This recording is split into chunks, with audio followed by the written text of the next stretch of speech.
SciCuriousID presents a deep dive into the fascinating world of technological competition and market dynamics.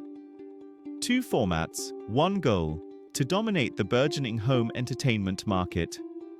This was a battle that not only defined an era of home entertainment, but also fundamentally changed the future trajectory of consumer electronics as we know it. Betamax was widely considered technically superior, yet, against all odds, VHS won the world. This raises a crucial question: why did the seemingly better technology lose?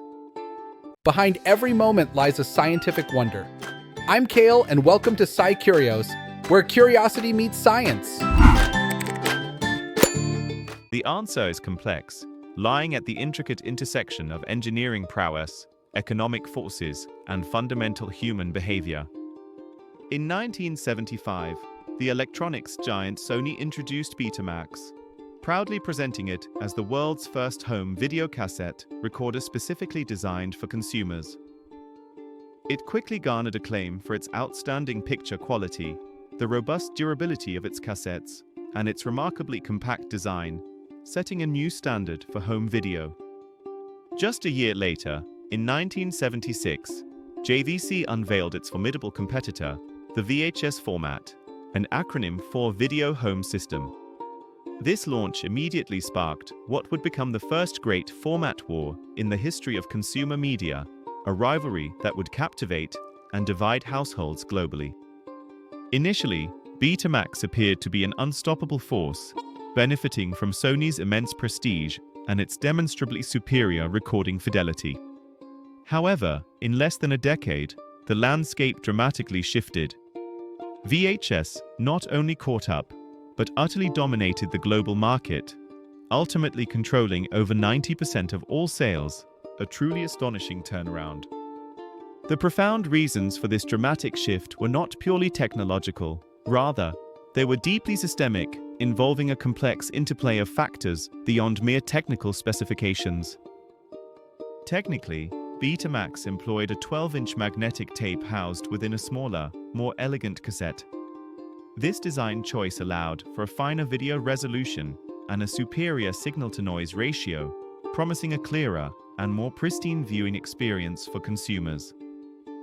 However, this technical sophistication came with a significant trade-off: a considerably shorter recording time. Early Betamax units were severely limited, capable of recording only 1 hour of video, which proved to be a major constraint for many users.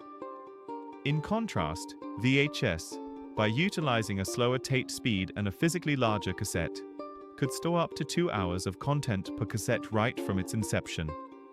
This extended recording capacity represented a decisive difference for consumers who wished to record entire feature films or live sports events without interruption. From an electronic perspective, both systems fundamentally relied on helical scan recording. This advanced method involved converting analog video signals into frequency-modulated waveforms, which were then precisely written diagonally across the magnetic tape by a rapidly rotating drum, ensuring efficient data storage.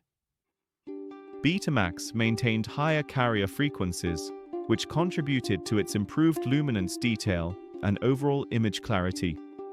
VHS, on the other hand, operated at lower frequencies, a design choice that, while sacrificing some resolution, significantly reduced error rates and mechanical wear on the tapes and playback heads, leading to greater reliability. Furthermore, VHS machines were inherently cheaper to manufacture, making them more accessible to a broader consumer base. They were also easier to service and repair, and crucially, JVC adopted a far less restrictive approach to licensing its technology. Sony's closed and proprietary policy for Betamax severely limited other manufacturers from adopting its technology. In stark contrast, JVC's open licensing strategy actively encouraged major electronics companies like Matsushita and Hitachi to flood the market with a wide array of affordable VHS players, rapidly expanding its footprint. The success of VHS was profoundly amplified by the principles of network economics. The more people who adopted and used the VHS format, the more valuable and indispensable the technology became to everyone within that growing network.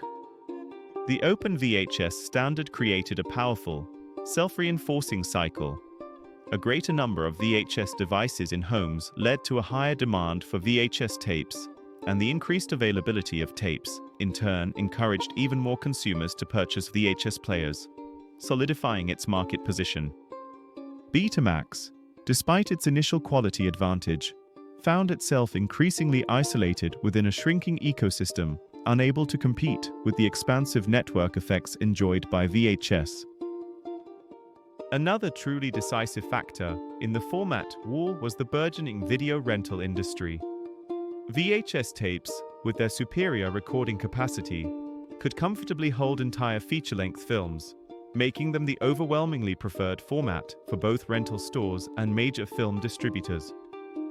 By the early 1980s, the collective weight of Hollywood studios and the rapidly expanding video rental chains overwhelmingly chose VHS as their standard.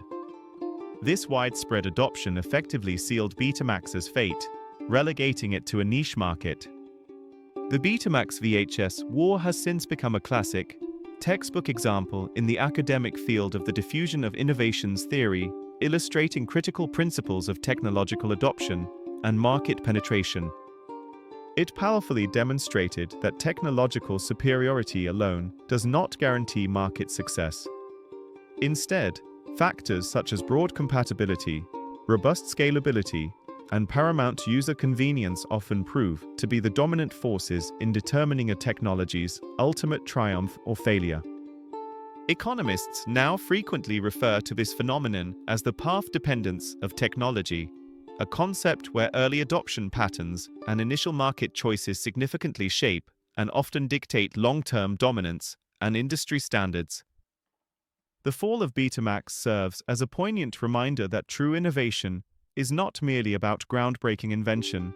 It is equally about impeccable timing, strategic openness, and the crucial ability to adapt to evolving social and consumer behaviors. The science of format wars vividly reveals how intricate engineering meets the realities of economics, and ultimately, how human choice and preference decide which technologies not only survive but thrive. Curious for more insights into the fascinating world of science and technology? Subscribe and stay curious with SciCuriousID for more compelling stories. Science is everywhere if you just know where to look. Thanks for watching SciCurious. Until next time.